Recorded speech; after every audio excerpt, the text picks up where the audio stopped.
سلام، چطورید؟ خیلی خیلی خوش اومدید به این ویدیو جدید. من میلاد هستم و امروز اومدیم با یه ویدیو فضایی راجبش صحبت کنیم و ببینیم چجور موضوعیه و وجود دارن ندارن، فکت بیاریم که هستن، فکت بیاریم که نیستن و از یه حرفا. و طی این دو هفته و نیمی هم که نبودم برای بچه امتحانات سخت شروع شده. به قولی ما بهش میگیم سخت چون امتحانات مستمر دومه دیگه و به کوب حواسمون به این امتحانات گند مستمر دوم بود. حالا از این موضوع میکشیم بیرون. خیلی خوب، قبل از اینکه ویدیو رو نگاه کنید لایک و کامنت رو دنبال کردن و ساب کردن فراموش نشه که با این کارتون خیلی به من انرژی میدید.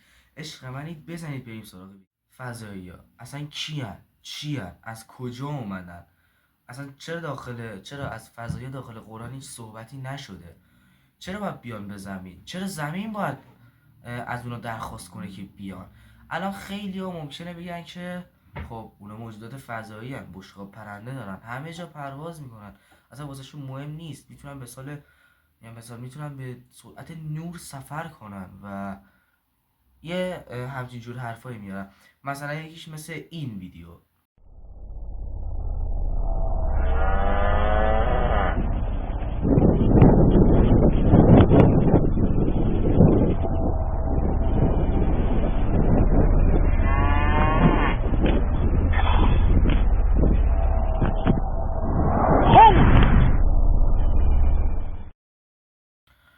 دیدید؟ خیلی راحت و به همین به قولی این دستانه این سفینه غیب شد. اصلا خیلی عجیبه چه تکنولوژی دارن، چقدر از ما پیش رفتن، یا اصلا نمیدونم. خیلی سوال داخل ذهنی جد. مثلا مانیتوراشون چجوریه، چجوری میتونن رو هوا هر چقدر که دلشون بخواد معلق باشن. اصلا هزار جور داستانه دیگه. این دو تا تصویری که الان روی صفحه بهتون نشون میدم، اینو یکی از رفیقام گرفته بود که خونهشون نزدیکه به ما. بعد میگفت که میلاد این شی رو من یهو شی نیست، اون نور سبزه رو میگفت من یهو رو هوا گرفتمش. میگفت داشتم بیرون نگاه میکردم، ستاره رو چک میکردم که مثلا ببینم ستاره میبینم اول حرکت باشه، نور متحرکی میبینم. میگفت یک آن داخل دوربین فیلم گوشیم که گوشیم داشت رو حالت ویدیو بوده، یک آن این به مدت 3 ثانیه رو هوا معلوم شد. میگفت یعنی یه انسان قشنگ توی بالکن وایساده بود داشت به اون نگاه میکرد قشنگ. و اگه بتونم یه برنامه میشینم خونه اون طرفم، میرم خونه رفیقم که باش حضوری صحبت کنم. بعد خیلی عجیب بود. اون همسایه روبرویشون هم دیده بودی نورو. رفیقم سریع عکس رو گرفت برام فرستاد، گفت میلاد اینو دیدم اینو دیدم. بعد مثلا این داخل فیلم ها میبینید میگن که از سفینه فضایی مثلا یه نور میاد بیرون، از بشقاب پرندهشون یه نور میزنه بیرون، مثلا با اون نور میتونن همه اجسامو بلند کنن. از نظر من این یه تئوری فوق العاده سالم و به قولی درستیه، چون واقعا هم همچین چیزی هست و من با چشم دیدم، با چشم البته رفیقم دیدا همچین چیزی رو. حالا این هم از این موضوع. با این موضوعش هیچ کاری نداریم. مثلا اگه بخوایم یه نمونه ثابت کنیم که فضایی وجود دارن، همتون میدونید اهرام مصر بهترین گزینه است برای اینکه ثابت کنیم که اینا وجود دارن یا وجود ندارن. بعد ببینید برای خود من یکی خیلی جالبه. شما هر شب که شب میشه ساعتهای 9 رو به هوا نگاه کنید، برید خیره بشید به آسمون 10 دقیقه، ستاره ها رو دنبال کنید. ببینید یعنی من یه ستاره بود نزدیک خونمون، نزدیک نه، همیشه مثلا جاش یه جا بود. خب مثلا اینجا که الان با دست مشخص همیشه اینجا بود. دقیقا 2 هفته پیش بلاسیسه که آخرین ویدیومو گذاشتم و همون شبش من اون ستاره ای که هر شب اونجا بوده دیگه ندیدم. گفتم خب ممکنه به خاطر ابر باشه، شاید ابر اومده جلوش. اما رفتم وضعیت پیش بینی آب و هوا رو چک کردم، دیدم مثلا هوا صاف صاف به طوری که ماه قشنگ معلوم میشد. حتی اون گودالاشو من داشتم میدیدم، انقدر هوا صاف بود. و اصلا بازم سوال شد، گفتم کجا رفت کجا نرفت. یهو بلا استثنا رفیقم یه ویدیویی رکورد کرد، نه همین رفیقی که یه نور سبز رنگ متحرکی رو هوا گرفته بود، یکی دیگه از رفیقام که خونشون 2 کوچه بالا تر از خونه ماه، ساعت 11 رو بشه دقیقا همون شبی که من داشتم بیرون رو نگاه میکردم. دقیقا همون ستاره‌ای که من بهش مشکوک شده بودم و 4 سال بود که این ستاره از جاش هیچ تکونی نخورده بود، رفیق من دید. گفته الان فیلمش هم واسهتون میذارم. یعنی قشنگ فیلمشو گرفته بود، قرمز میشد، سفید میشد، غیب میشد. مثلا این ستاره است، میرفت قرمز میشد، سفید میشد، غیب میشد، قرمز میشد، سفید میشد، غیب میشد. اصلا همینجوری میرفت میومد. میگفت یه راست ادامه میداد، میگفت مثلا ماه که اینجا بود، این اینجا داشت حرکت میکرد. اصلا میگفت دقیقا به همین سرعت، خیلی ها این سرعت رو هوا، هواپیما هیچ وقت نمیتونه با این سرعت رو هوا حرکت کنه. اصلا یه چیز خیلی جالب و عجیب. حتی اینم از فیلمش. میلاد سلام. میلاد این همون ستاره است که من دیشب بهش مشکوک شدم. الان میبینی که داره حرکت میکنه.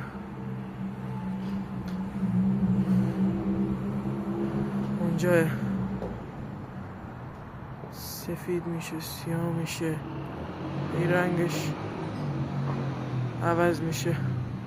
الان چیزی که من دارم میبینم هی قرمز و سفید میشه. الان دیگه توی دید نیست. از اینجاها شروع کرد تا الان که اونوره. الان هم داره حرکت میکنه. اگه ببینی بالای اون ساختمونه که کم رنگ شد رفت. وای. دیدید؟ یعنی دقیقا همون شبی که این ستاره غیب شد، رفیقم این ویدیو رو ضبط کرد. من خودم به آسمون مشکوک شده بودم. گفتم این ستاره چرا چشمک میزنه؟ این ستاره چرا اینقدر سفیده؟ مثلا چرا اینقدر نور عوض میکرد؟ ممکنه مثلا اولش شب اول خیلی شکم، گفتم خطای دیده چشمه. اما تا همین امشب که 2 هفته از این موضوع گذشته، یعنی من و 2 تا رفیقام با چشم میبینیم که ستاره رو هوا در حال حرکته. و اصلا این از نظر علم زمین شناس و به قول فضا شناسی اصلا علم منطقی نیست، چون ستاره اصلا نمیتونه تکون بخوره، اصلا محاله. اما خیلی واقعا عجیبه. حتما اگه بتونم یه بار فیلمشو واسهتون میگیرم، میرم بالا پشت بوم خونم یه ویدیو میذارم در رابطه با همین موضوع که بهتون ثابت کنم هر شب داره اطراف خونه ما ستاره رد و بدل میشه. حتی من یه بار لباس ورزشی پوشیده بودم، رفتم پارک محلمون که بازی کنم، یه وقتی بگذرونم توی 2 ساعت، ساعت 7:30 8 بود. اومدم خونه، بعد من تورا داشتم به این موضوع آدم فضایی ها فکر میکردم. گفتم خدا، یعنی چی میشه اگه جلوم ظاهر بشه؟ چی میشه ببینم؟ چی میشه یه سفینه ببینم؟ و دقیقا هم همون روز دیدم. شاید الان خیلیاتون بخندید، باور نکنید، بگید بابا داری چرت و پرت میگی، اصلا چرا باید توی ایران دیده بشه همچین چیزی؟ همشون توی آمریکا به خاطر شرکت ناسا، اسپیس ایکس. حالا با اینش من هیچ کاری ندارم، اما این چیزی که دیدم مطمئنم و به چشام اعتماد دارم که دیدم. اومدم زنگ خونمون رو یه دور فشار دادم، کسی جواب نداد. دور دوم فشار دادم، این دفعه بیشتر صبر کردم. همینجوری به هوا خیره شده بودم ببینم چیزی دستگیرم میشه. ببینید یه ستاره سبز رنگ، یعنی سبز بود، بعد خیلی نزدیک بود به زمین.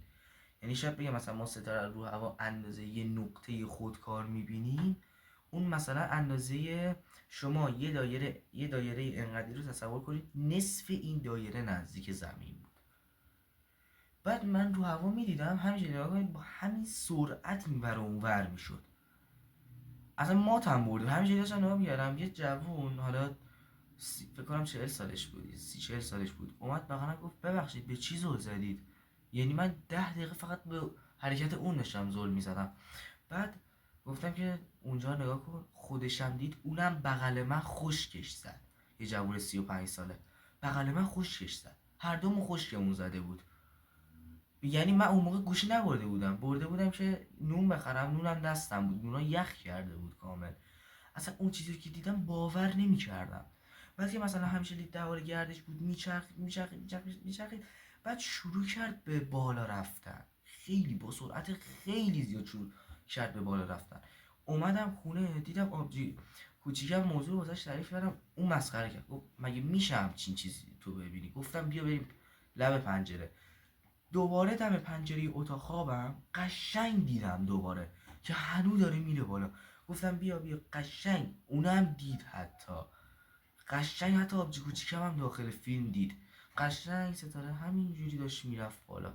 اصلا گفتیم مگه میشه یه ستاره انقدر به قولی راحت بره بالا؟ اصلا ستاره نمیتونه هیچ حرکتی داشته باشه. و خیلی سوالای دیگه که واقعا ذهن منو درگیر کرده، من نمیدونم چطوری باید جواب بدم. حرف منو باور نمیکنید، الان خیلیتون ممکنه بگید که خطای مثلا دیده چشه. نه، واقعا خط دیده چش نیست، همچین چیزی غیر عادی. من میگم اون چشمک زدن ستاره، میگم باش این خط دیده چش، چون تریلیاردها کیلومتر با ما فاصله داره یه ستاره. اما اینی که شروع به حرکت کنه و تغییر جا بده، شما قضاوت کنید. واقعا میتونه یه چیز خیلی عادی باشه، من بگم اینم خط دیده چشم، نه دیگه نمیتونم این سری ازش بگذرم. حتی قرار شده با اون دوتا از رفیقام ویدیو بذاریم در رابطه با همین موضوع که یه مدرکی داشته باشم بهتون ثابت کنم که حرف من دروغ نیست. میتونم حتی ثابت کنم. اصلا شبا بیرونی، تو ماشینی، تو خونه‌ای، 10 دقیقه بیرون رو نگاه کن، به ستاره خیره شو، ببین چی میفهمی، چی میبینی ازشون. میتونی مثلا چیزی دستگیرت میشه، چیزی دستگیرت نمیشه، اصلا موضوع چیه؟ و وقتی که من واسه اولین بار چنین چیزی رو دیدم، یعنی قشنگ به من ثابت شد که چنین چیزی وجود داره.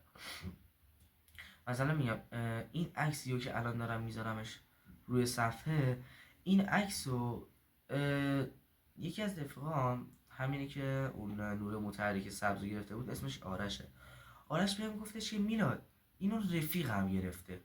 رفتم تو گوگل سرچ کردم، دیدم که نه، اینو رفیقش نگرفته، اینو آبجی رفیقش گرفته. بعد آبجی رفیقش 30 سالشه، عکسای جعلی درست میکنه، از اینا میذاره تو اینترنت. اما میگفت که رفیق آبجیش، یعنی آرش،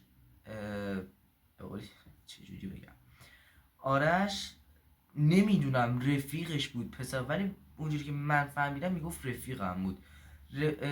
رفیقش خواهرش میگفت این فیلم و عکسش رو گرفت، دقیقا هم گذاشت توی چیز بغل برج آزادی. حتی فیلمش هم داخل گوگل هست، برید سرچ کنید، داخل گوگل سرچ کنید دیده شدن سفینه فضایی در تهران، دقیقا فیلم و عکسش واسهتون بالا میاره که از چند جهت فیلم گرفت. حالا من نمیدونم واقعا میگه راست میگه، و اگرم بتونم با اون حتما یه ملاقات قرار میچینم که برم باهاش صحبت کنم و ببینم داستان از چه قراریه.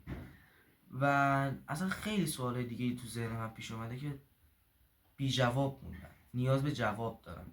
یه نفر بیا توجیه کنه بگه که آره اینا وجود دارن. یعنی هر شب قشنگ من میبینم که ستاره در حال حرکته، نمیدونم ستاره غیب میشه، ستاره نور میده. حتی الان یه ویدیو میخوام بذارم، یه نور قرمز رنگ هی چشمک میداد، چشمک سر جاش هم بوده، هیچ تکونی نمیخورد. اولین بار که دیدمش گفتم دکل مخابراته، دکل اینترنته، گفتم زیاد مهم نیست. بعد اون نور قرمز نیست شد دقیقا 2 هفته پیش و من مونده بودم، گفتم مگه میشه، گفتم لابد برق اونور رفته. فردا شبش دقیقا دوباره منو نور رو همونجا دیدم. یعنی قشنگ به من ثابت شد که فضایت تا ایران هم اومدن میان، اینجوری بهتون بگم. یعنی دست به کار شدم، این سری سری گوشیمو برداشتم به رفیقم زنگ زدم. رفیقم میگفت نه دکل اینترنت، دانیال میگفت نه دکل اینترنته. بعد شمردیم با هم دکلای اینترنت سمت خونمون، کلا ما 2 تا بیشتر دکل نداریم، اما اون نور قرمز اضافه شده به اینا شده 3 تا، و این یه دونه نور متحرک داستانش چیه؟ اینم از فیلمش.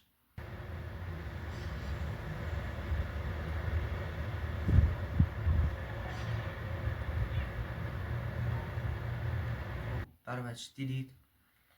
اصلا ببینید این نور تکون نمیخورد، یعنی چرا یه مقدار میومد چپ یه مقدار میومد راست، گاهی اوقات میرفت بالا گاهی اوقات میرفت پایین، اصلا دیگه دیده نمیشد. و میگفتم اصلا مگه میشه همچین چیزی؟ مگه میشه انقدر یه نور متحرک اینقدر تابلو تو دید من باشه؟ نمیدونم، شاید هم واقعا چند کیلومتر با من فاصله داشته که من انقدر میتونستم این نور رو دقیق بگیرم و انقدر دقیق داخل گوشیم فیلمش رو براتون ارسال کنم. اصلا یه چیز فوق‌العاده عجیب و فضایی بودش. خب مرسی که تا اینجا ویدیو همراه من بودید. همینجوری که الان میبینید یه رو به در حال فیلم گرفتن هستم و ادیتش یه مقدار زمان بره و هر سوالی داشتید یا مثلا خودتونم دیدید یا فیلم گرفتید عکس دارید با چشم دیدید که مثلا صدای در حال حرکت، نور متحرکی، چراغ متحرک، هر چی دیدید من آیدیمو میذارم زیر آیدی تلگراممو میذارم زیر داخل کامنت ها زیر ویدیو، همتون بریم اینم از آیدی تلگرامم که همین الان اینجا میادش. بیایید بهم پیام بدید، فیلم و عکسشو بفرستید، حتما داخل فیلم میذارم و راجبش هم صحبت میکنم. و مرسی که تا اینجا ویدیو همراه من بودید. لایک، کامنت، دنبال و مخصوصا ساب کردن فراموش نشه که با این کارتون خیلی به من انرژی میدید. عشق منید. تا یه ویدیو دیگه، فعلا.